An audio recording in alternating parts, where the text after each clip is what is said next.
down the temperature because the spy lady here has just increased the temperature here. So ma'am, I request you to take your seat because this spy lady along with Dr. Abhay Jere is going to increase the temperature of this hall, I think 10-20 degrees.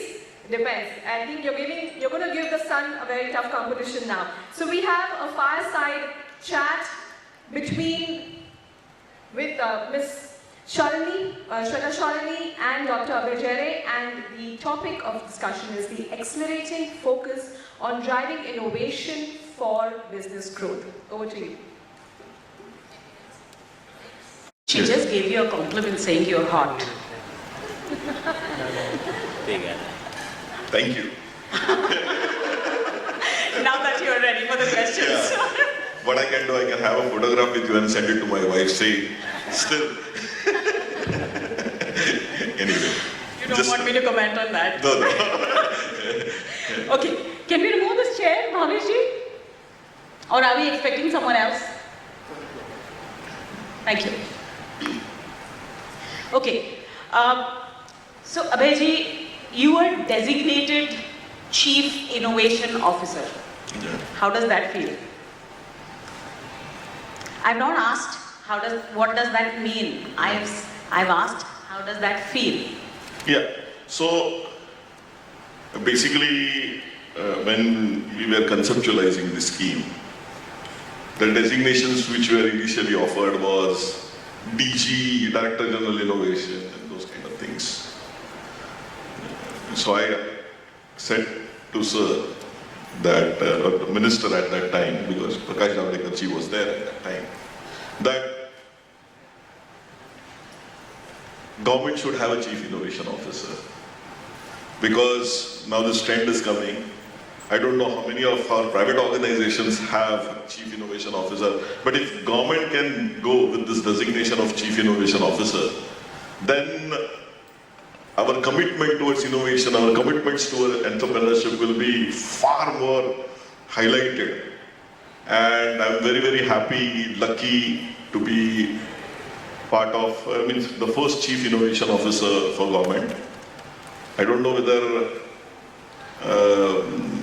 I'm really capable, but I'm trying my best, and every day is an adventure in a sense, because still all these ideas are quite new, they still need to be rooted, and yes, so we are coming up with multiple initiatives in that, so it feels very nice, but there is a lot of responsibility also, because we are trying out new things. We may fail, we may succeed.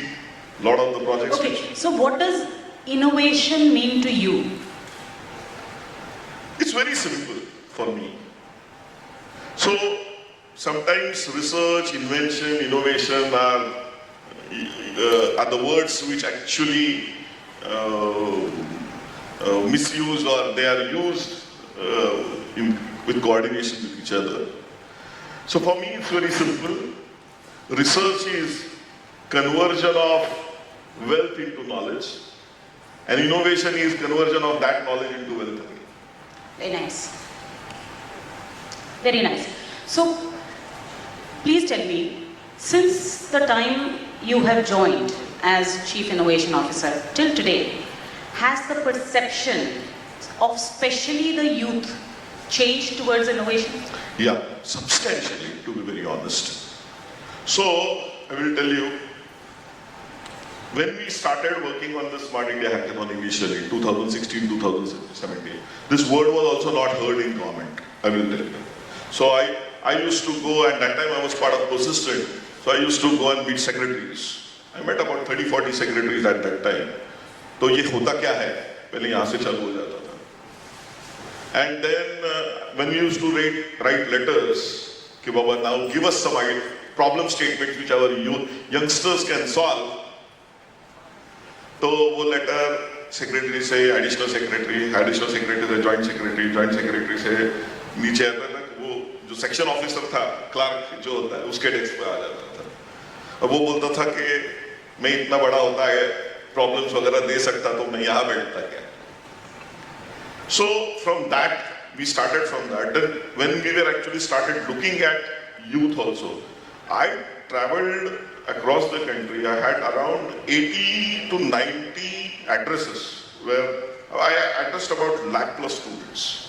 And many of you addressed 1 lakh students? Students, yeah, across country at that time. And they were also unaware. But now... In how much time did you address 1 lakh students? About 1 month and a half, about 1.5 months. In 1.5 months, you addressed about 1 lakh students? Yeah, physically. Okay, one quick question and then I'll allow you to complete. For how long, how many years have you been talking innovation? You personally? I personally started talking about innovation as soon as I came back to India in 2010, 2011. So first I went on scouting innovators, and we had a big first exhibition in Pune. Where I actually showcased about 140 innovators. And then I did a lot of hackathons, and I'm doing a lot of other initiatives. But now... So for the audience here, I've known Mr. Jere for a long time, and I think I've known him since the time he decided to quit foreign land and come back to India. And trust me, I just heard him speak that I don't know why I am successful and why I am where I am. Nobody has consistently spoken about innovation in the country as much as he has. Since last 12 years, the hackathon has been a brainchild of Abhay Jere ji, from starting with a small city like Pune and a few colleges to doing it for the entire country, which is attended by the Honorable Prime Minister himself, to actually interacting with the Prime Minister, giving him the idea of the hackathon. I think it has been a baby of Dr. Abhay Jere. And hence, for entrepreneurs, I think one of the most important lessons here is consistency. If you consistently talk about something, dream about something, you are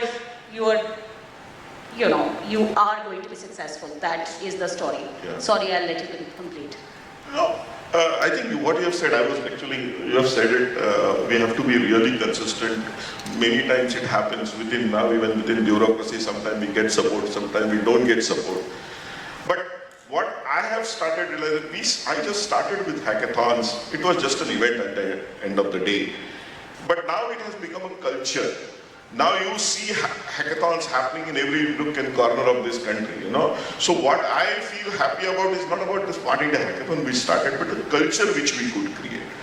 Now, once we are looking at all these things, or once we have passed this stage, now we, as Chief Innovation Officer, I am now more focusing on the policy aspects of it. Where the shoe is really pinching, what we should do so that we can unleash the talent which is out there. For example, I don't know, last week, many of you might not be aware, we actually announced a very big reform where AICTE said that they will give 2 supernumerary seats for each engineering college for talented and gifted students. When we are talking about talented and gifted students, means what? They might not have qualified or passed this JEE entrance exam or CET. Because if you have to get into engineering, you have to pass these qualifying exams. Many times, because of this rote learning and the kind of quota culture which we have here, people are more focusing on cracking exams rather than actually innovating. And the people who are innovating, actually contributing towards the sector, passionate about the sector, they are not getting admissions. So we have now announced, simple, it's just a baby step, but 2 supernumerary seats per college, per stream for top 200 colleges. Not IITs certainly, but AICTE affiliated, because IITs will be the next step eventually. It's a stage where we are saying, if you have published a publication, you are eligible for admission. If you have a patent, you are eligible for admission. If you have any international awards, have won hackathons, you are eligible for admission. We don't care how much marks you've scored. So that's a big reform which we have got. And we believe that now with creation of these seats, across all the different colleges, we will able to actually push students to think on those directions. Another big step which we have taken is from 6th standard. This you will see from this year 6th standard CBSE. We have introduced design thinking as an elective from 6th standard. So India is the first country actually to introduce design thinking. So good, my next question is on that.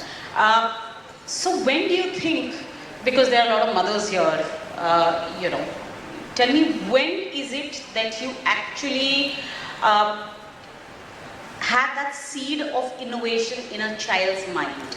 When do you implant it? So I think children are born creative.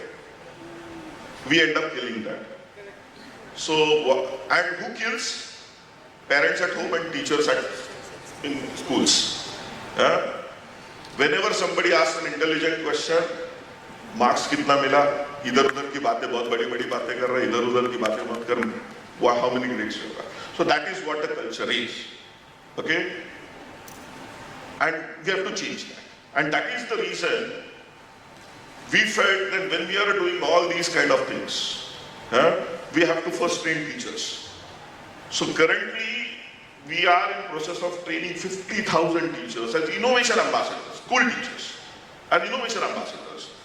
Because they should first know that if somebody really thinks out of box, then they should actually identify that kid, nurture that kid, take it forward. And we are actually presenting them stories of successful entrepreneurs. For example, I don't know, and I will request all of you to look at the story of Yashraj Bharadwaj and Yuvraj Bharadwaj. It's a very, very amazing story. They filed their first patent when they were in 7th standard. They sold that patent for $1.1 million. 1.1 when they were in 8th standard. They currently have a company, they are twins, they are 20 years old. They have, for last 8 years, they are running their business. They have head office in Burj Khalifa and 4 other different countries. They are now rated by Fortune magazine as top 30, below 30. So on a lighter note, I have twins. And the other day I was trying to tell my son that think out of the box, think out of the box. So he turned around and told me, Mama, everybody seems to be thinking out of the box. I'm going to be thinking in the box because the space seems to be quite empty. But coming back to, I'm going to go to MEP. But see, I'm wearing also Bhagwa, and unfortunately you are working under a regime which is completely Bhagwa. We firmly believe that India at a certain time was hugely innovative, right? A lot of us keep asking the question that keep saying that the first flight was the flight that took when he decided to take Sita away. People like me ask that, okay, which fuel did he use? Because nobody is even figuring out the kind of fuel during those times. Having said that, I think we saw, and you just said it, that due to the education system we saw a complete downfall. Where do you think, looking inside, thinking inside, is this going to help, and are you going to be focusing that on the policies? Because most innovation, see, I'm an entrepreneur. When I started off, most of the fellow entrepreneurs, whatever the basic template of being successful was trying to copy one or the other thing that's happening in the West. Second, most of the VCs only wanted to put money in a product which has aped a successful product somewhere in the world. And last but not the least, at a certain point of time when I started, now there are thankfully a lot of Indian VCs, but nobody Indian wanted to put any money into an idea which was Indian, or into a founder which was Indian, and into a market which was Indian. So do you see a paradigm shift there? Yeah, there is a huge change which is happening. I will give you with an example.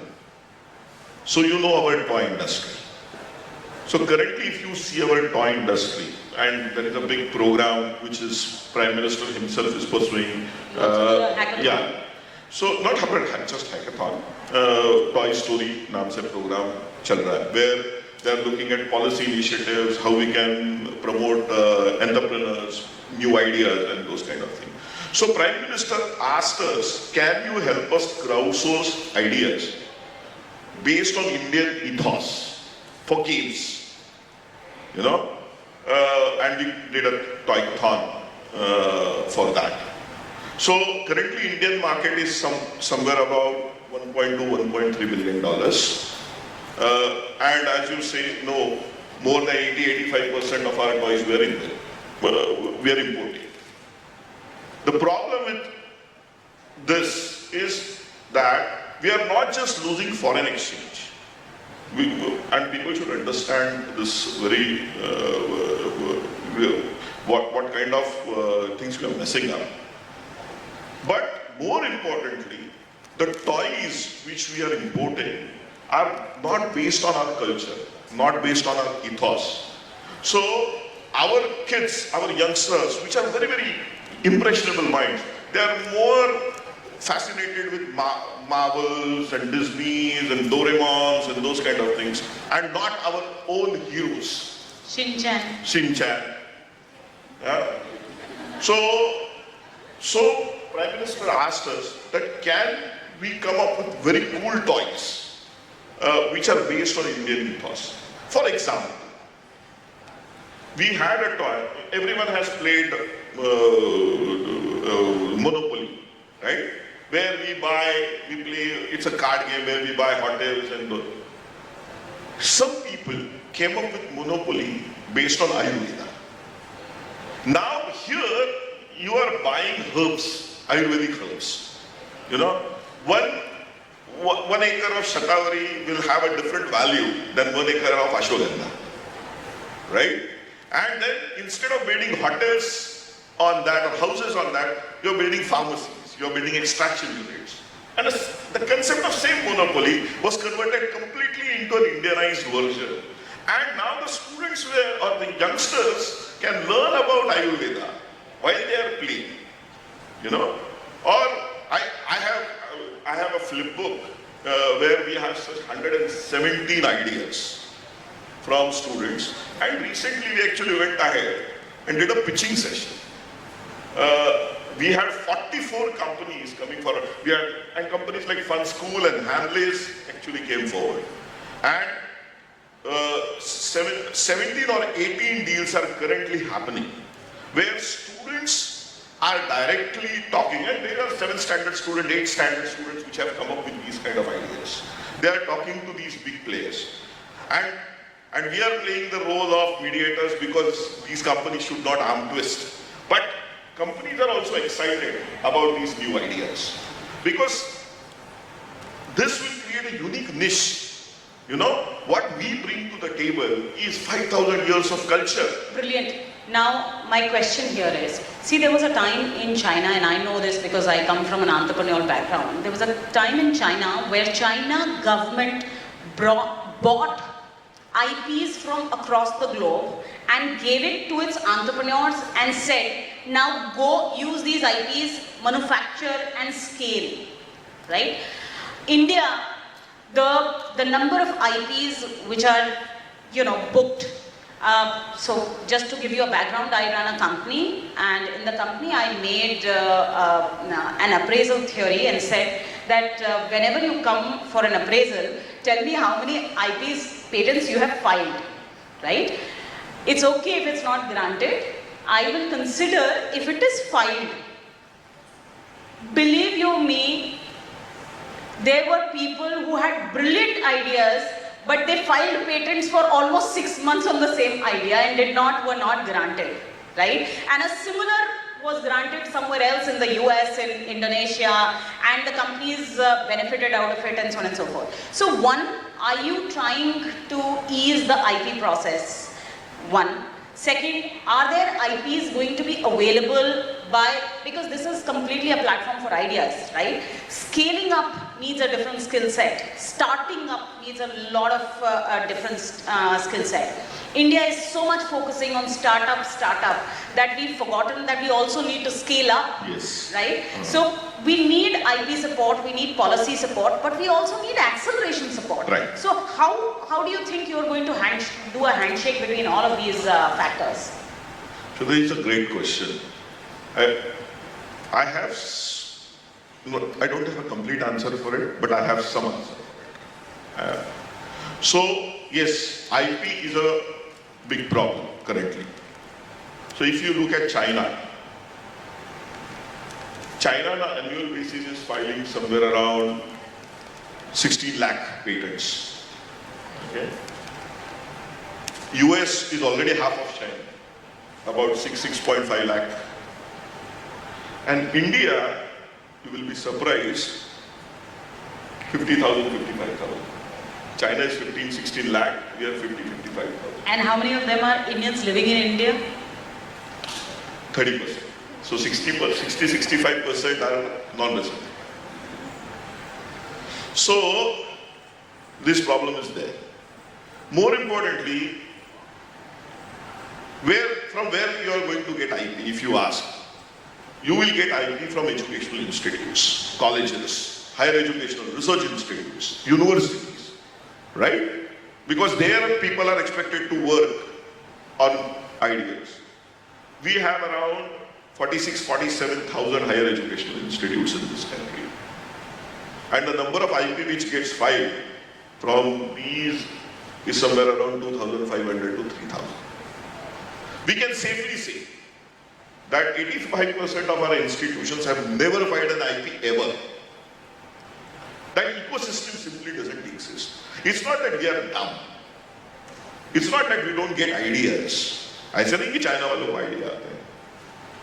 We have ideas, but that ecosystem to file IP is not there, and currently we are working, and that is the reason we have now established innovation councils in more than 3,500 institutions. We are guiding them on fortnightly basis or monthly basis. And you will be very surprised to know, because of this cumulative, in last 3 years, we could organize more than 75,000 initiatives related to innovation, related to entrepreneurship, related to IP. We have launched an initiative called Kapila now to promote IP filing. So as government, I am saying that if you file one IP, I will reimburse the cost for another IP, because initially when we came up with this, IP filing was also very expensive in this country. You know, means our educational institutes were treated in part by with companies, you know, private organizations. So Microsoft also will pay same fee, and some Junjunwala college will also pay same fee for filing. So for the first time, and because you are saying Bhagwan, so I can actually give you a good news, that we approached Piyush Goyal ji, and Piyush Goyal ji was so considerate towards this. It never happened in government, I don't know about, but I have not seen it happening.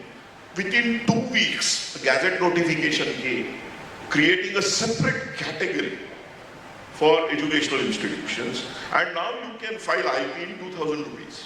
Just 2,000 rupees. So now we are going to each and every college saying that, boss, now it's so cheap. Go ahead and file an IP. Because if you know what is IP, you are owning an idea. If you don't know an idea, how you are going to say that this is our idea and this is the way we are going to take it to the world? So this is where it is certainly there, and now one of my very So how many universities are there in India? So if you take government universities are somewhere 460, 470, but total deemed to be and all those kind of universities, there are about 1,100 universities. Out of 1,100 universities, top 10 in the world, how many feature? No, hardly anyone. So what do you think are the top 3 things that need to be done? Don't say innovation. No. So I will tell you, when we are looking at the rankings, global rankings, there are 2-3 different global rankings which are there, which are actually measuring the performance of our universities or educational institutions, I can say. So the QS ranking, Times ranking, so QS ranking is that way better as compared to Shanghai, which comes from China and they have made it for themselves, or the Times ranking. So in that ranking, publication-wise, we are one of the best top 10. So IIC Bangalore has scored 100% in terms of publications. Because the quality of publications, citation index, H index, fantastic job. So the quality of ideas or work, research work, fantastic. Where we are lacking is IP creation, commercialization of that IP, and for many of these rankings, there is one component which is extremely deceptive, which people call it as perception. Okay? Means if you go to QS ranking, or there is one parameter which has 50% weightage called as perception. How others perceive you. So marketing? It's a marketing. So okay, before I move on to the audience, I'm going to, last 2 questions, okay? You said commercialization, and I heard you speak, you spoke about failures, right? It costs to fail, right? We have all failed, and that's why we sit here. But there is a cost to failure. Who bears the cost? When is the government going to give grants to fail? In Israel, when they succeed, they also tell the entrepreneurs, take this grant, we are not going to ask you to return this grant. If you fail, it's okay.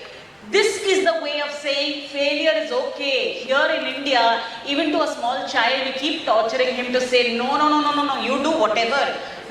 One of my son wants to play cricket. I told him, no, you do whatever you want to. He got selected in Maharashtra under 14 team. I said, nothing doing, but marks to aane chahiye.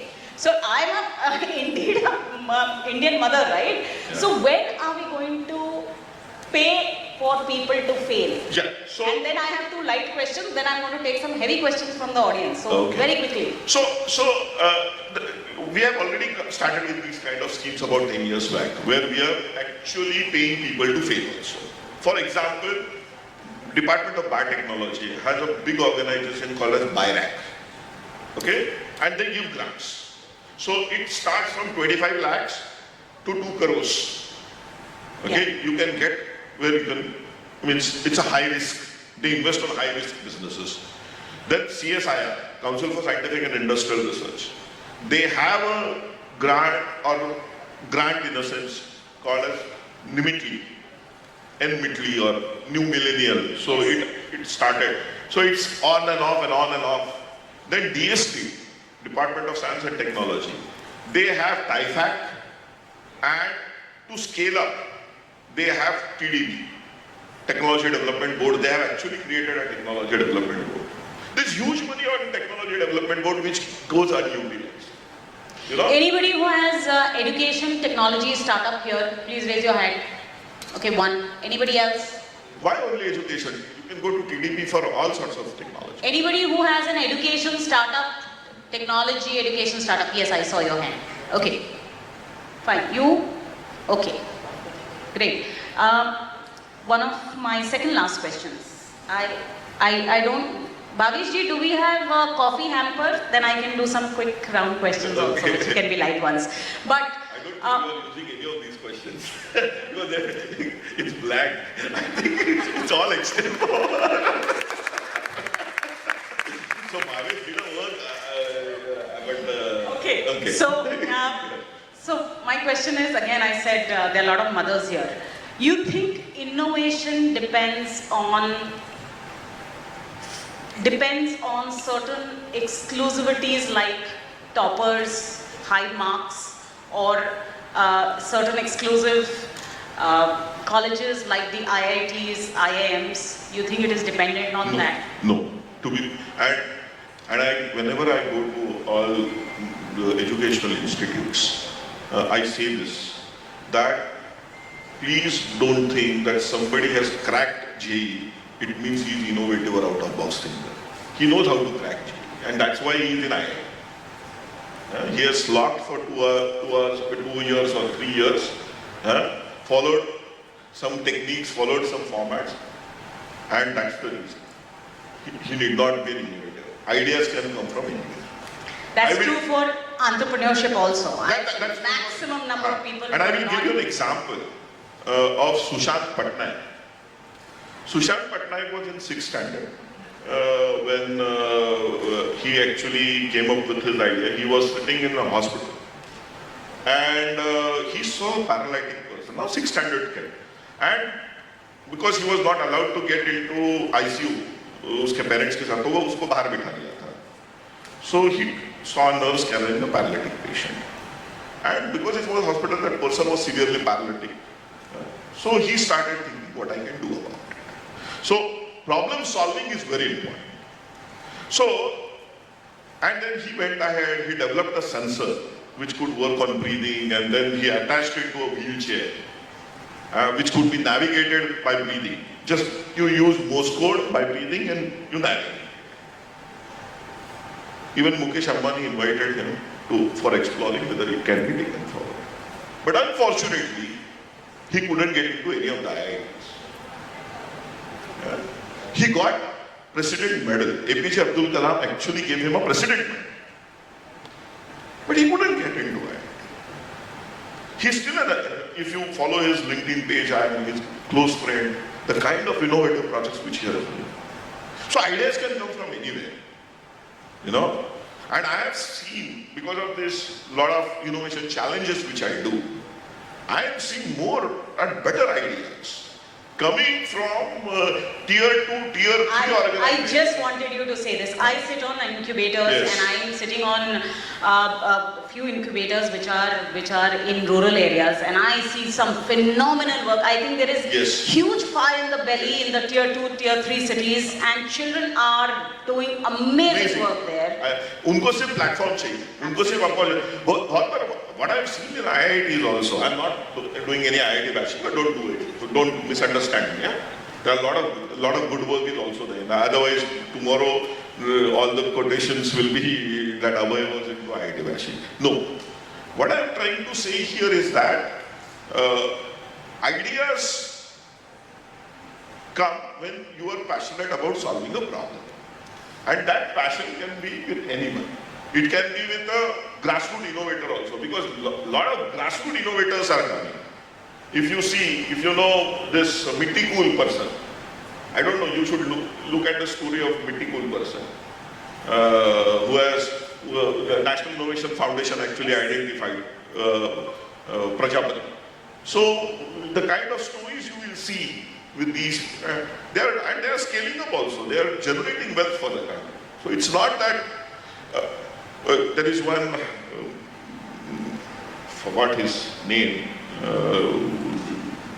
Danlal person. He used to walk with us from Haryana. वो तो दिल्ली में cycle rickshaw चलाता था. And one day he had an accident. So पूरा पाँव fracture हो गया. So he had to go back. So he went back to Haryana, and then उसने छोटा machine he built a machine where you can extract juice from amla, and now he is employing more than 300 people. Even President recently last year, Kovinji actually gave him an award for that. So we have a lot of people who are doing fantastic work. So don't get bogged down by from which institute you are coming, from what is the background. If you have a great idea, just pursue it. Okay, I'm going to take questions, but before that I'm going to ask you some quick questions, okay? And you don't have to take time, and you don't have to really answer so much, okay? Yeah. One short line. Yeah. Do you think Jugaad is innovation? No. Why? Why? I don't think Jugaad is innovation. And why? I will tell you. Quickly, second question is coming. Anybody who has a question? Jugaad is a quick fix. Okay? It cannot be scaled up. It cannot be scaled up. It cannot be systematically taken forward. So don't get into this Jugaad business. For example, I will tell you. You have seen 3 Idiots. And in that, what they have shown, a hero using vacuum cleaner for delivery. Whether anyone of you would like to actually go through that kind of situation, forget out. I am not asking to women, not to men. So, such kind of jugards, when we are sitting on forum, it's good to talk about jugards. But don't think jugards as innovations. They're not. And if you will start following them or chasing them, it's a recipe for failure. So when India was extremely proud of its jugaad, do you think we need to change that mentality? Absolutely. Perfect. Absolutely. What is one of the I write a lot of articles saying that stop celebrating all this jugaad business. Very nice. Tell me one thing which is very important as a trait of an innovative person. One thing. You know, he's a problem solver. So whenever he comes across a problem, he will actually explore how to solve it. Does he ask a lot of questions? Because one of my sons asks a lot of questions and I get quite irritated. No. Asking question is a different thing. Trying to find answers for that question is also a different thing. Very nice. Good. Which is your favorite book? Quickly. Many. Favorite is only one. नहीं ऐसा नहीं होता है. Which is your favorite? Which are your favorite books? So I mostly read true stories, so political biographies and those kind of things. I don't read once upon a time. So from Advantage's My Nation. Nice. When you were a young kid, did you think that I'll grow up, become a Chief Innovation Officer of India? No. Even 5 years back also I never had an idea. So destiny is very different. Okay. Are you a to-do person? Do you write points or do you remember in your mind? It's a combo of both. Sometimes I do remember, sometimes I do write. Do you maintain a journal, yes or no? No. Okay. Do you write? Have you ever written a diary in your life, yes or no? No. What is the most innovative thing that you've done in your life? Quick, these are quick questions. Many now. Yeah, very first thing that you recall. So working in the field of innovation at that time was innovation for me. So then lot of those initiatives which I have actually conceptualized. What's the first thing that you do when you get up? I thank God. What is the last thing that you do when you go to sleep? Again, same thing. You thank God? Great. So innovative people aren't so boring, right? It depends upon the definition of boring. Yeah. Your question. Tell us your name and then your question. My name is Uday Dev. I am from Pimpri Chinchwad Startup Incubation Center. Okay. And my Dr. Abhay is, we say teachers are the foundation of talent and innovation in our country. What can we do to attract the good talent towards this profession? Because at this stage we observe that sometimes teachers are not properly paid and all that things, so good talent is not coming towards this profession, and actually good talent should come to the profession because that's the foundation of our country. So what steps can be taken to attract good talents towards this? So attracting good talent is very simple. You pay. You pay well. And many of the educational institutes are not doing that. Yeah, pay on time. Pay well and pay on time. You have to respect that. If you see it's a really good profession, noble profession, don't expect everyone to work for free now. No, Abhay Ji, but please understand this. There was a time, I started about 18 years ago when I was an entrepreneur, right? And I was taking an interview and this boy walked up to me and I found him extremely good. I made him an offer, which was an offer of a lifetime for me because I was also taking a jump. And I offered to him, he went back home and then he called me the next day and said, ma'am, I can't join because, so I asked him why, so he said, मेरे पापा ने कहा है कि बेटा शादी करनी है, अभी तुम इन्फोसिस में रहो, कम से कम लड़की वालों को बताने के लिए तो रहेगा कि तुम इन्फोसिस में हो. If I join your company, they will probably, it's going to be a little difficult in getting married. So this was like 18, 19 years ago. Today when I look around, I think it's a trend to say that I'm an entrepreneur. There was a time where teachers being a teacher was not a profession of choice. The person who in the class, if you ask, in my children's class, if you ask, people will stand up and say, I want to be an entrepreneur, I want to be an engineer, I want to be a NASA scientist, I want to be anything, but I don't want to be a teacher. That, don't you think, is a societal problem? Yes, that is it's a societal problem. The reason is, again, status, financial associated with it, and also so these are two really important things, because to be very honest, and this is not a very heartening thing, that we are getting into becoming more and more materialistic kind of society.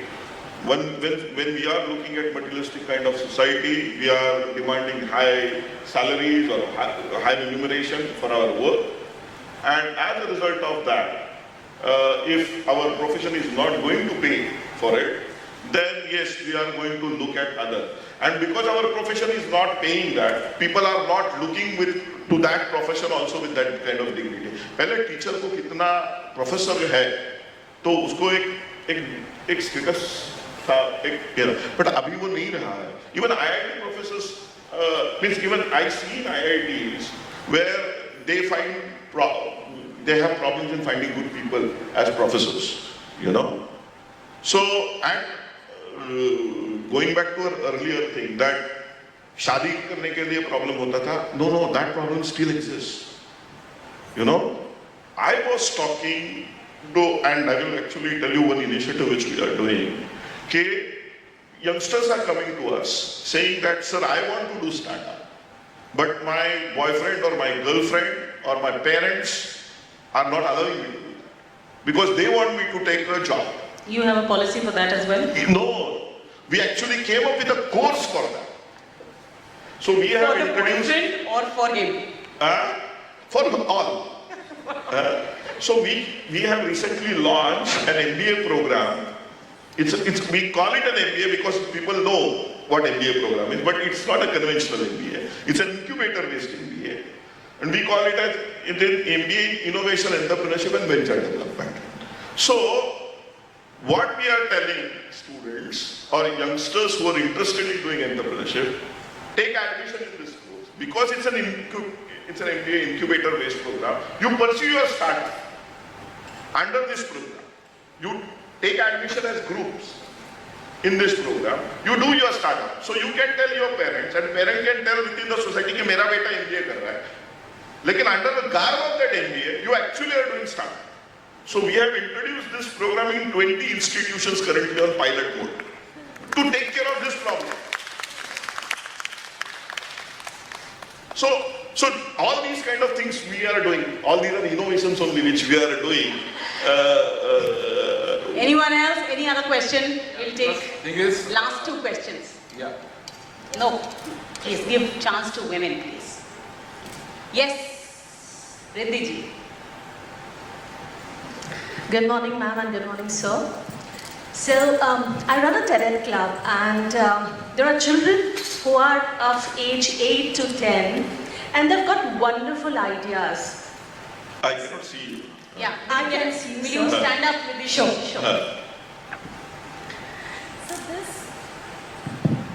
So these ideas are something which can really get difference in the lives of other people. Can you repeat please what you are trying to say? Riddhi ji is a child psychologist. Okay. She said, I run a club where we have children and they have some wonderful ideas. These ideas can change the world. Yes, and we have, so it's in the segment of TED, that is TED, which is run from US. We've been writing TED, but we've not got any response. How does government help us in reaching out or supporting these children who have some wonderful ideas? So, that's what I said before, that we are coming up with a comprehensive approach to actually support ideas which are coming from school students. Okay? There are two or three very concrete things which we are doing. One is on the policy matter. We are coming up, and already that policy is in public domain. You can go and check CBSE website. It is called as National Innovation and Startup Policy for schools. Okay? So it covers innovation and entrepreneurship. So do's and don'ts. So if a kid wants to do his startup, or if teacher has to do his startup, what kind of norms they should follow and those kind of things. So we have come up with a very clear guideline, because there was no such guideline available. So schools were not allowing their teachers to actually pursue startups. So we have now come up with that. Currently, we have asked people to give us their opinions and those kind of things. So we have received till date about 1,300 comments on it, and we will be reviewing those comments, and by end of June, the final policy document will be out. So this is one, the policy part. Second is actually training students. Okay, and that's the reason I said we have introduced design thinking course from 6th standard itself now for CBSE, because we deal with central government board, so we can do with CBSE. But usually what we have seen is that state governments follow us. So this is the second thing which we have done. Third thing, now for National Innovation Contest and Startup Smart India Hackathons which we are doing, we have come up with a third track for kids, because we need to create platforms where they can showcase their ideas also. So policy intervention, good training, hand-holding, and a platform to showcase ideas. That's what we are saying. So you will see next 6 months really big things happening. And if we find these good ideas, then we can fund them to take those ideas forward up to 10 lakh rupees per idea. Currently that is the budget. Thank you so much, sir. It's good support. Thank you. You had a question. Yes, I do. Yes. Hi, my name is Sharda Agarwal and I run a women's health platform called Sepalika. In the course of Shweta earlier talking about used innovation to actually excel in manufacturing and take ideas to scale.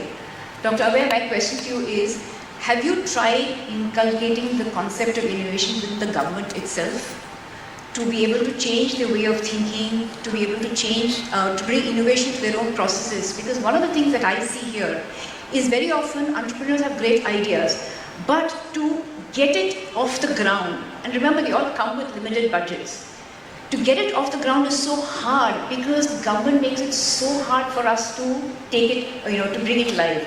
Simple example, in Mumbai, if you want to start a restaurant, you need at least 35 licenses, and no two departments talk to each other. So I'm wondering, and I think it's so simple, I really believe that if we can bring that culture of innovation within the government and more so within bureaucracy, because they are the guys who are actually taking final decisions. Governments come and go every 5 years, but the bureaucrats are guys who remain constant. I think it will be a fantastic service. You will see how innovation itself will, it will accelerate in this country, just if you can bring that same culture within the government. Yes. So you have raised a very, very important point, which is related to ease of doing business. And government is extremely serious about ease of doing business. Okay? Even 4 or 5 days back, when Modi ji was talking about ease of doing business in the conference with chief ministers and chief justices, in Vigyan Bhavan also. There also Modi ji spoke about that we have got rid of 20,000 laws and which were obsolete. And when state governments are going to go ahead and support us. I don't want to get into the political angle of it, but yes, there is huge focus on ease of doing business. Even today, as we are speaking right now, Prime Minister is chairing a meeting on ease of doing business for educational institutions. So my boss is currently at PMO actually doing a presentation on it. So there are a lot of legacy issues which are there, so which will take some time to change, but government is extremely sensitive towards this initiative, and if you see really the ease of doing business ranking which India has, we have substantially jumped as compared to our earlier. Earlier we were in bottom 5%. Now we have at least last 25%, bottom 12. So we have jumped. There is huge scope for improvement, undoubtedly. And I will tell you, in majority of our meetings, which we do internally, bureaucrats are given instructions that please get rid of unnecessary things which are there. And they change from department to department. Because I am part of education department, I can tell you about education department. Because the kind of things which you really require to start a college or to start a school, so many requirements. We have cut down by nearly 50% of that, you know. So still there is scope for improvement, certainly. Sorry, I didn't get your name. Sharda Agarwal. So I haven't answered your question fully, but yeah, what I wanted to just convey, we are very I was waiting for him to go from IIT bashing to bureaucrat bashing, but no. he didn't get into that trap. Sharda ji, just to answer No, your I question. didn't do IIT bashing also, please. So, Sharda ji, just to add on there, please understand this, that as far as innovation is concerned, we have slowly and steadily moved our way up. There was a time when we were beyond 100 ranking in the world, right? Today we are 48th. In a very similar manner, the entire society is changing. The new crop of bureaucrats which are now going to come in are from the times of ours. So it's unfortunate because for a long time the government policies were built to persuade you from not doing a startup, from not being on your own, but being a babu for one of the larger government companies, right? The whole thought process of the nation is changing, and I think that is where we need to be critical in this entire role that we are playing as entrepreneurs, because I think with us, we will face certain issues, but we will certainly make way for further generations, future generations to come by. So just bear by this, because whenever something is changing, it takes time, it is very, very painful, but when it becomes a butterfly, it flies. Nation is just about to fly. Yes. We will not take any more questions, please. Thank you so much. Abhay Ji is going to be available here for another half an hour, and I'm sure we have a tea break. We have run out of time. Thank you so much, Abhay Ji. You were such a sweetheart. And thanks for being so supporting. I know I was trying to pull your leg, but yes, innovation is the key. Thank you. Really Thank you so much. Thank you so much. Can we have a huge round of applause? I request you both to please be on stage for a few more minutes. And as I started initially, and I mentioned that these two fiery people are now going to be on stage. You can take your seats. I'm going to talk a little bit about you. And man kind of turned it around and said, I said that, you know, it's hot. So, well, hot is just a sensation. Fire is, Panchamahabhuta is energy. And as we all know that energy cannot be created or destroyed. It only gets transferred from one form to the other. So both of you, the fiery energy that you have in you, you have just transformed into the energy of creation into all of us here. Am I right? Yes. Through their words, through the enthusiasm, through the ideas that they just shared, I'm sure you all have taken back a lot with this session. Right? So that needs energy from your side right now. A huge round of applause for them, please. I'd request Shri Ajay Thakur ji to please join us on stage to felicitate both our guests here.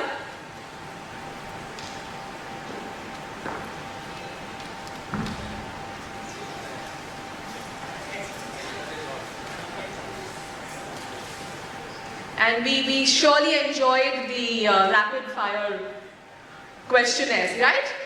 I mean, it was more enjoyable because of the laughter that Shweta ji had. It's like she was enjoying asking those questions. And yes, we do have some sweet treats. So there is a hamper.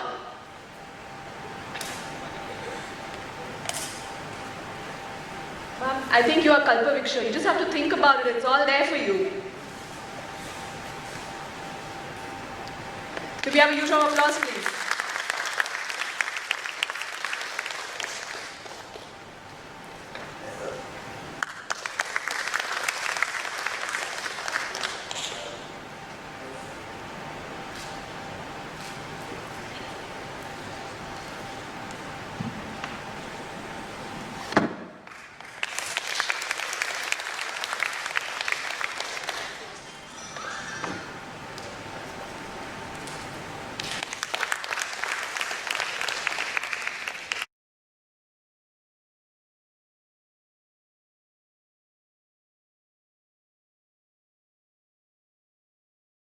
Bye.